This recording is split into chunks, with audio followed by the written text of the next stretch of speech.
여러분이 알래스카 하면 무슨 생각이 떠오르십니까? 눈 덮인 그런 모습이 떠오르지 않습니까? 이미 알려진 대로 러시아로부터 미국이 알래스카를 구입한 그 금액이 고작 단돈 720만 달러였습니다. 그 엄청난 땅덩어리를 720만 달러로 구입을 한 것을 보면 우리 교회의 가치도 그것보다 훨씬 큽니다. 그런데 그런 가격으로 어떻게 그런 땅을 차지할 수 있었을까? 그 당시에 720만 달러로 알래스카를 구입할 때에 대부분의 미국의 의원들이 반대를 했습니다.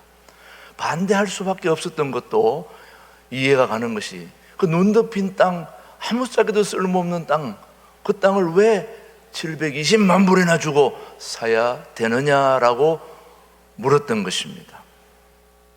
720만 달러, 사실은 별로 쓸모없는 것은 공짜로 줘도 사실은 관리하기 힘듭니다. 공짜로 줘도. 그런데 720만 불을 주고 사야 되느냐라고 대부분의 의원들이 반대했을 때, 그때 재무장관이었던 월리엄 시워드는 그때 의원들을 설득하기 위해서 연설을 했는데, 그 연설이 아주 기가 막혀요. 그분의 연설이 뭘로 어떻게 시작됐냐면, 여러분, 나는 눈 덮인 알래스카를 보고 그 땅을 사자는 것이 아닙니다. 눈 덮인 알래스카를 땅을 사자는 게 아니라 그 안에 감추어 있는 무한한 보고를 보고 사자는 것입니다. 겉으로는 눈으로 덮여 있지만 그 속에는 무진장한 지하자원이 있기 때문에 그것을 사자는 것입니다. 우리 세대를 위해서, 지금 있는 우리 세대를 위해서 그 땅을 사자는 것이 아니라 다음 세대를 위해서 그 땅을 사자는 것입니다 라고 열정적으로 연설해서 모두의 동의를 얻어내어 그 땅을 구입하게 된 것입니다. 우리가 주목해야 될 다음 세대를 위해서, 오늘 저와 여러분이 내가 살고 있는 이 시점, 지금 이 현실도 중요하지만 우리는 다음 세대, 우리의 후손들을 위해서 우리가 잘해야 될 줄로 압니다. 다음 세대, 우리 자녀들, 우리 후손들을 위해서 무엇이든지 그들을 향해 꿈과 비전과 그런 걸 보고 오늘 우리가 어떤 것이든 결정해야 아름다운 결정이 되리라고 생각합니다. 그래서 위대한 사람은 비전을 보는 사람들입니다. 눈 덮인 땅에서 무진장한 보화를 보고 그 땅을 사들인 것처럼 비전은 엄청난 가치를 동반하게 되어 있습니다. 사실 꿈, 비전 하면 제일 생각나는 사람이 성경에 누굽니까? 요셉입니다. 요셉은 꿈쟁이입니다. 한마디로 꿈을 가지고 고자질을 하다가 형들로부터 큰 고통을 당했던 인물이 바로 요셉입니다. 그냥 혼자만 알고 있으면 될 걸 여기저기 얘기하고 다니다가 그만 그것 때문에 엄청난 고생을 했던 인물이 바로 요셉입니다. 그런데 요셉은 자기가 가지고 있는 꿈을 얘기하다가 고통도 당하고 시련도 당하고 어려움도 당했지만은 결국 요셉이 그 꿈 때문에 그는 엄청난 또 영광과 또 기쁨과 또 모든 걸 누린 인물도 바로 요셉입니다. 어쩌면 오늘 여기 앉아있는 저와 여러분들도 요셉의 꿈을 먹고 자란 분들 중에 우리 모두가 다 해당이 됩니다. 사실은 요셉이 꾼 그 비전과 꿈, 그게 오늘까지 지금 흘러내려오고 있는 그 사실을 우리는 잊어서는 안 되는 것입니다. 꿈은 꿈에 불과하지만은 그 꿈에다가 대가를 지불하면 현실이 되는 거예요. 우리가 저녁마다 꿈을 얼마나 많이 꿉니까? 대부분 막 낭떠러지서 크게 막 떨어지다가 간신히 살아남아가지고 오늘 교회 오신 분도 있을 거예요. 그게 무슨 꿈이냐? 침대에서 떨어지는 꿈을 막 엄청난 낭떠러지에서 떨어지는 꿈으로 막 받아들이고 막 그렇게 중리상안히 하다가 오시는데, 꿈은 꿈, 그 꿈에 우리가 대가를 지불하면 현실이 되지만 대가를 지불하지 않으면 다 백해무익한, 소위 말하는 요즘 멍멍이 꿈에 불과한 것입니다. 그러나 꿈은 우리가 거기다 대가를 지불할 때에 기가 막힌 일이 일어나게 되는 건데, 우리 이사야서 29장 8절도 우리의 그런 교훈을 하고 있습니다. 이사야 29장 8절 시작. 줄인 자가 꿈에 먹을 쓸지라도 깨면 그 속은 여전히 비고, 목마른 자가 꿈에 마셨을지라도 깨면 곤비하고 그 속에 갈증이 있는 것 같이 시온산을 치는 열방의 무리가 그와 같으리라. 꿈은 그냥 꿈이라는 것입니다. 그러나 여전히 우리에게 아무런 의미가 없는 꿈 같은 것도 거기에다가 대가를 지불하면 아름다운 현실이 된다는 걸 우리에게 보여주고 있는 것입니다.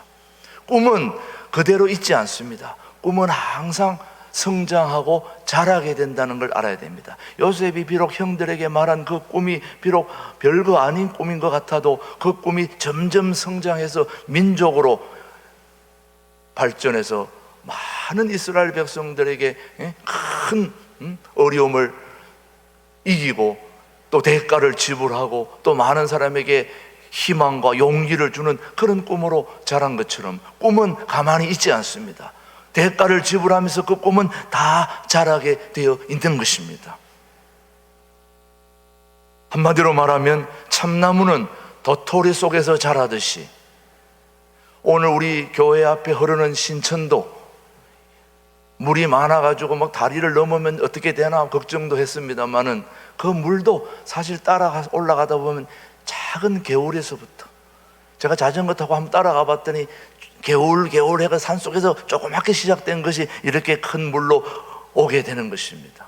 조그마한 것이 새들은 알 속에서 기다린다, 그런 말이 있듯이 꿈은 계속해서 성장하고 또 커져서 많은 사람을 행복하게 하는 것이 바로 꿈이고 비전인 것입니다. 이 세계를 움직이는 모든 사람들을 가만히 살펴보면 모두가 다 어릴 때부터 꿈이 있었던 것을 키워가지고 그 꿈이 자라고 성장해서 오늘 현실로 오게 된 것입니다. 골프하면 누가 뭐라 그래도 아직도 타이거 우즈입니다. 그 타이거 우즈는 세계 사람들에게 골프의 롤 모델이고 거의 우상에 가깝다 할 정도로 됐지만은 그가 그냥 된 게 아니라 벌써 2살 때부터 골프 치는 동영상이 있을 정도로 그렇게 시작해서 그만큼 올라간 것입니다. 처음부터 작은 것으로부터 시작된 것이지 큰 꿈을 이룬 사람도 사실 따지고 보면 어느 날 하루아침에 이루어진 것이 아무것도 없습니다. 조그맣게 꿈이 성장해서 그렇게 되어진다는 것을 우리는 기억해야 됩니다. 전도서 5장 3절은 우리에게 교훈합니다. 꿈이 어떤 거라는 것을. 전도서 5장 3절을 우리 한번 같이 보십시다. 시작. 걱정이 많으면 꿈이 생기고 말이 많으면 우매한 자의 소리가 나타나느니라. 꿈이 없는 사람이 말이 많아요. 꿈이 없는 사람이 많아요. 꿈이 있는 사람은 말을 하지 않고 그 꿈을 이루기 위해서 소리 없이 열정으로 그 꿈을 키워가는 것입니다. 사도 바울이 나의 간절한 기대와 소망은 어찌하든지 내 몸에서 예수님이 존귀하게 드러나고 예수님의 냄새를 풍기는 거다. 내 몸속에서 예수님의 냄새만 풍길 수 있다면 나는 죽어도 좋다. 그런 간절한 기대와 소망을 가지고 끝까지 그가 열정을 가지고 그의 꿈과 비전을 이루어 갔을 때 오늘 저와 여러분이 그 꿈의 대가로 이 자리에 있는 것입니다. 나의 간절한 기대와 소망을 따라 어찌하든지 내가 그리스도가 내 안에 존귀하게 되면 나는 죽어도 좋다. 죽는 것도 유익함이니라 라고 고백한 그 사도 바울의 고백을 오늘 신광도래교회 교우들도 동일하게 해야 될 줄로 믿습니다. 꿈이 없는 자가 말이 많습니다. 꿈이 있는 자는 말할 시간이 없어요. 그 꿈을 이루어야 되니까. 오늘 저와 여러분이 꼭 기억해야 될 한 가지 중요한 사실은 비전은 하나님이 우리 모두에게 주시는 은혜입니다.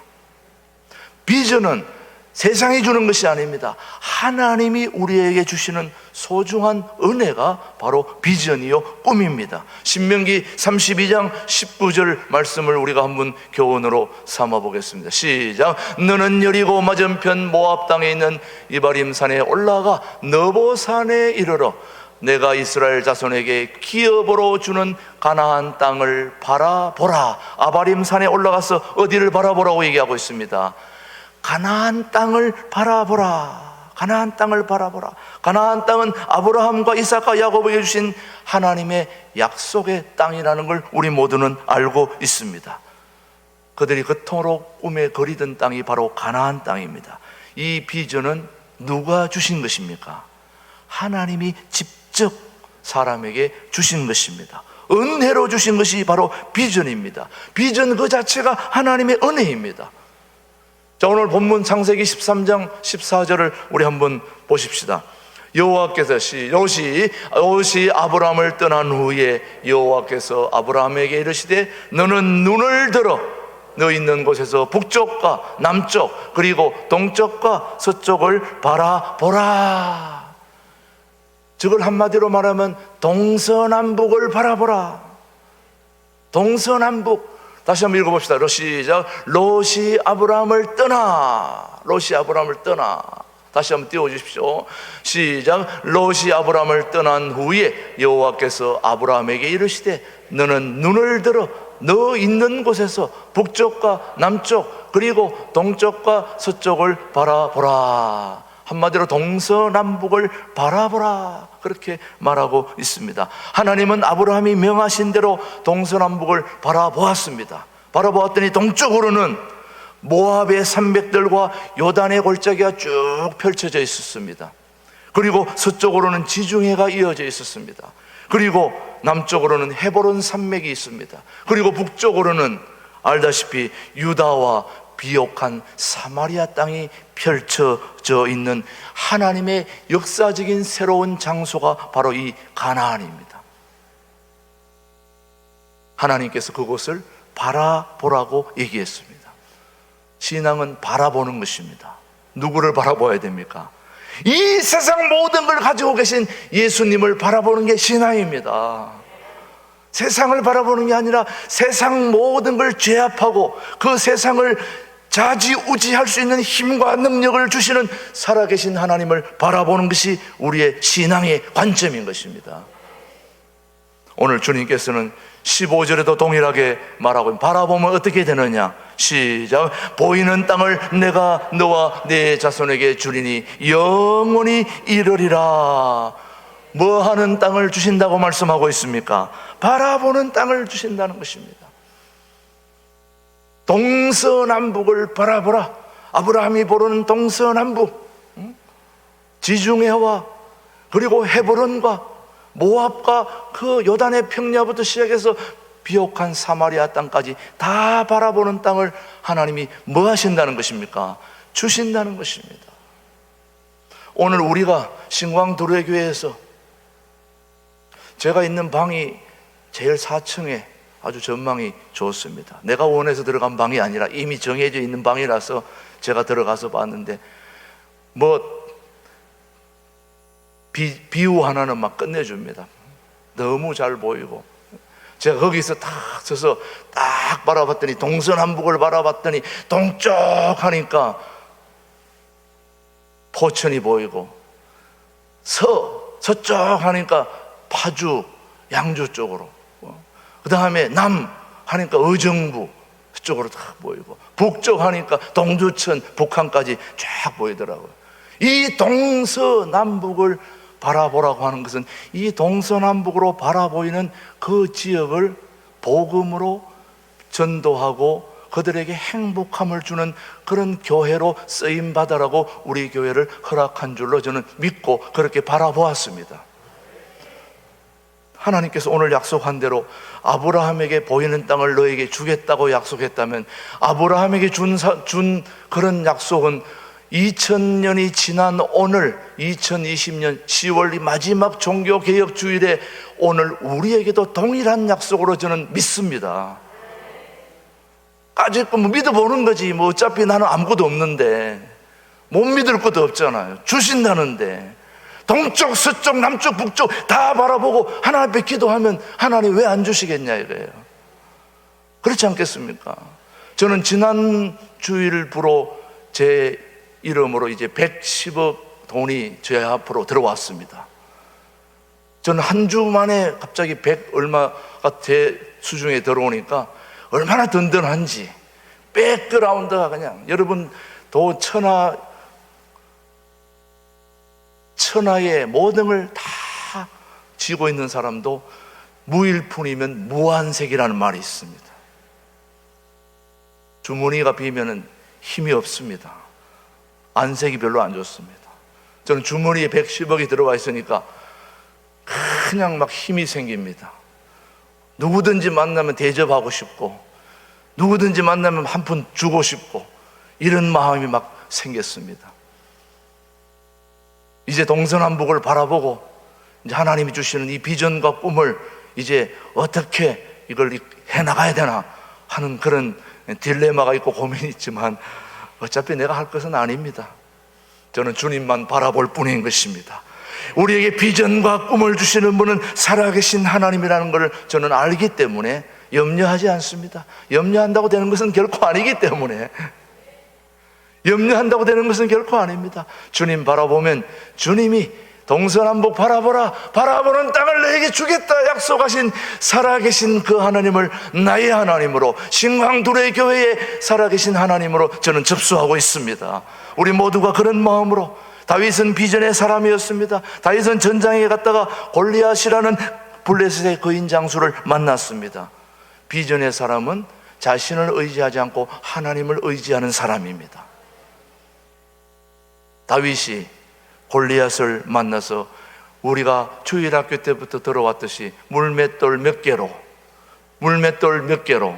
저는 항상 답을 이렇게 가르쳐 주면서 얘기합니다. 물맷돌 몇 개로, 5개로 골리앗을 물리치고 하나님의 이름을 드러낸 사람이 바로 이 블레셋의 거인을 물리친 다윗입니다. 여러분, 사실은 여러분, 돌멩이 하나로 그 큰 골리앗을 이겼다는 것은 저는 이해가 되지 않습니다. 이건 하나님이 하신 것입니다. 어떻게 그 큰 사람이 주일학교 어린이만한 애가 던진 돌로 죽을 수가 있습니까? 이건 하나님이 하신 것입니다. 또 한 가지, 다윗이 달리는 곰이나 이리, 달리는 표적을 물맷돌로 맞출 수 있는 그런 실력이라면은 골리앗처럼 멀쩡하게 서 있는 사람을 못 맞추는 것도 힘들어요. 여러분, 골프 하시는 분들 보세요. 축구나 이런 걸 보면 공이 막 날아다니는 걸 잡아가지고 집어넣는 게 축구나 농구나 그런 건데, 대체로 큰 공은 다 날아다니는데 작은 공들은 가만히 있어요. 가만히 있는 골프공을 잘 못 치는 것도 참 힘들어요. 막 날아다니는 것도 잡는데 가만히 있는 공을 왜 못 치냐 이거예요. 자, 한번 생각해 보세요.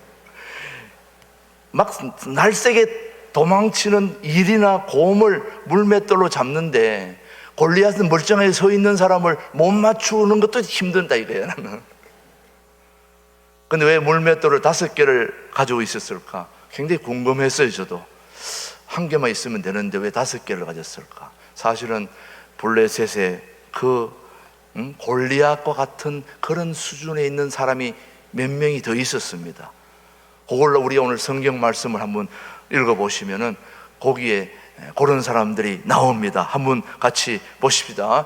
사무엘하 21장 16절 21절을 같이 쭉 읽어보는 동안에 어떤 사람들이 등장하는지 잘 보세요. 거인족의 아들, 시작. 거인족의 아들 중에 무게가 300세겔 되는 노창을 들고 세 칼을 찬 이섭이 번업이 다윗을 죽이려 함으로 스루야의 아들 아비새가 다윗을 도와 그 블레셋 사람들을 쳐 죽이니 그때에 다윗의 추종자들이 그에게 맹세하여 이르되 왕은 다시 우리와 함께 전장에 나가지 마옵소서, 이스라엘의 등불이 꺼지지 말게 하옵소서 하니라. 그 후에 다시 블레셋 사람과 곱에서 전쟁할 때에 후사 사람 10북에는 그인들 아들 중에 삽을 쳐 죽였고, 또다시 블레셋 사람과 곱에서 전쟁할 때에 베들레헴 사람 아레 오르금의 아들 엘하나는 가드 골리앗의 아후 라흐미를 죽였는데 그 자의 창자루는 배틀채 같았더라.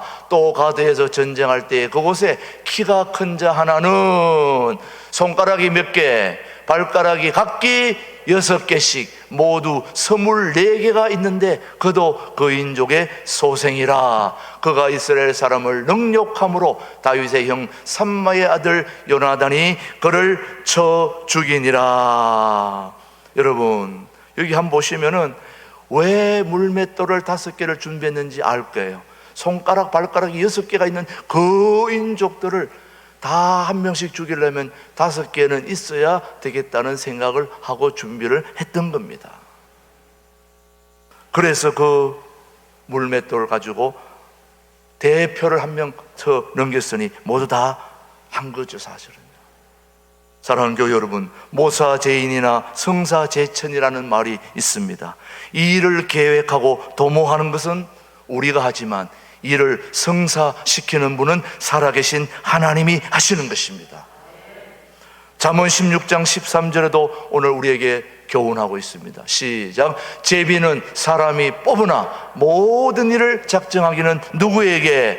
여호와께 있느니라. 우리가 아무렇게나 제비 하나 뽑는 것 같지만은 그거 하나마저도 우리 하나님이 다 주관하신다는 것입니다. 아무렇게나 뽑히지 않는다는 것입니다. 우리가 지나가다 돌멩이 하나의 돌뿌리에 걸려 넘어져도 거기에는 다 의미가 있는 것입니다. 다 뜻이 있는 것입니다. 그렇다면 우리가 꿈꾸고 계획하고 비전을 가지고 있는 거기에 주님이 함께 하지 않겠느냐 하는 것입니다. 사랑하는 교회 여러분, 오늘도 계획은 연필로 쓰고 비전은 만연필로 써라, 그런 말이 있습니다. 지워버리는 그런 계획이 아니라 확실한 계획을 가지고 주님 앞에 기도하고 그렇게 나아간다면 하나님은 그 꿈과 비전을 이루어 주시리라 믿습니다. 우리는 모두가 알다시피 우리 신광들에게는 통일한국을 준비하는 교회입니다. 통일한국. 여러분, 통일한국을 준비하는 교회, 이 구호 자체가 얼마나 대단하고 거창합니까? 저희 설교 준비를 하면서 가만히 생각해 보니까 이 통일한국을 준비하는 교회라는 이 어마어마한 계획은 사실 나라에서 하는 일인데, 나라에서 대한민국에서 준비해도 부족한데 우리 교회가 이런 구호를 가지고 있다는 것은 이건 보통 일이 아닙니다. 사실은 나라에서는 할 수 있는 이 엄청난 일을 우리 교회가 슬로건을 내걸고 이렇게 하고 있다니 하나님이 기특하게 생각하지 않겠냐. 이 계획은 내가 세운 게 아니라 김준호 목사님이 세우셨는데, 여러분, 내가 꿈을 세우지 않아도 나보다 다른 사람이 더 좋은 꿈을 세워놓으면 그 꿈대로 따라가면 됩니다. 내가 좋은 꿈을 꼭 안 꿔도 됩니다. 아브라함이 꾼 꿈, 모세의 꿈, 엘리야의 꿈, 사도 바울의 꿈, 다윗의 꿈, 그런 분들이 꾼 좋은 꿈이 있으면 우리는 그 꿈대로 따라가면 되는 거예요. 내가 굳이 막 억지로 꿈을 꿀 필요는 없습니다. 좋은 꿈이 있는 거는 그냥 따라가면 되는 거예요. 좋은 신앙은 신앙생활 잘하는 사람 옆에 갑싹 붙어 있으면 됩니다. 기도 잘하고 싶으면 잘하는 사람 옆에서 그냥 아멘만 하고 있으면 됩니다. 찬송 잘하고 싶으면 찬송 잘하는 사람 옆에서 입만 벌리고 있으면 나도 어느 날 따라갑니다. 성경 많이 보고 싶으면 성경 많이 보는 사람 옆에 있으면 한 절이라도 읽고 따라가게 됩니다. 여러분, 좋은 꿈을 가지고 있는 사람 옆에 있으면 좋은 꿈을 함께 꾸게 되는 거죠. 여러분, 우리가 통일한국을 준비하는 교회, 교육 목회를 함께 꿈꾸고 이 시대의 다음 세대를 위해서 우리가 함께 뜻을 모으고 이런 좋은 슬로건을 걸고 있다면 우리 주변에도 다른 교회들도 따라오지 않겠습니까? 그러면 함께 꿈을 꾸는 것 아니겠습니까? 함께 비전을 모으고 꾸고 함께 나아간다면 우리에게 놀라운 일들이 생기지 않겠냐는 것이죠. 사랑하는 교회 여러분, 삼중고를 겪고 있는 헬렌 켈러에게 기자가 이런 질문을 했습니다. 선생님, 앞이 보이지 않는 생활보다 더 불행한 것은 무엇일까요? 삼중고를 겪고 있는 헬렌 켈러에게 앞이 보이지 않는 생활보다 더 불행한 것이 무엇일까 물었을 때에 이 헬렌 켈러는 이렇게 대답했습니다. 볼 수 있는 눈을 가지고도 비전 없이 생활하는 것입니다. 볼 수 있는 눈을 가지고도 꿈이 없는, 비전이 없는 생활하는 사람이 가장 불행한 사람이라는 것입니다. 저는 우리 신광두레 교회가 비록 우리 수중에 가신 것이 없다 할지라도 우리의 꿈과 비전이 고귀하고 좋으면 우리는 가치가 있는 교회고 가치가 있는 교인이라고 저는 생각합니다. 우리 신광두레 교회는 그야말로 걸어다니는 보화라고 사람들이 여길 정도로 위대한 비전과 꿈을 향해 뜻을 모으고 생각을 모으고 지혜를 모을 수 있게 되기를 주님의 이름으로 축복합니다. 미국 플로리다에 가면 유명한 어린아이들이 좋아하는 월트 디즈니라는 그런 큰 공원이 있습니다. 그것을 처음 해놓고 오픈 개장을 할 때에 많은 사람들이 모여가지고 같이 행사를 할 때 그 행사에는 사실 그 월터 디즈니를 계획하고 또 꿈꾸고 비전을 가지고 있었던 그 월터 디즈니는 이미 죽어서 저 세상으로 가 있는 상황 속에서 그 연설을 하는 사회를 보는 분이 뭐라고 얘기했냐면 청중 앞에 그 월터 디즈니에 대한 부인을 소개할 때 이렇게 얘기했습니다.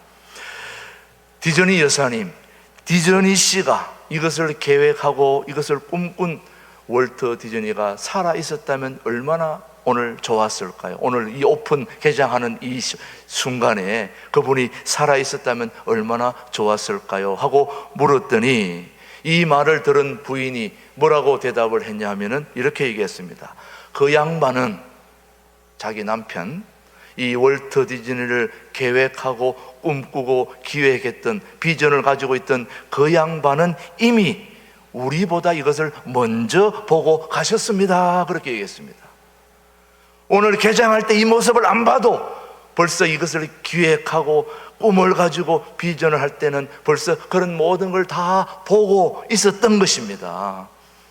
오늘 통일한국을 준비하고 교육 목회를 꿈꾸며 우리가 함께 김준홍 목사님이 세운 이 소중한 꿈과 이 목표를 가지고 우리가 나아갈 때 미리 10년, 20년 후에 그때 가서 그때 상황을 보지 않더라도 우리는 지금 보고 있는 것입니다.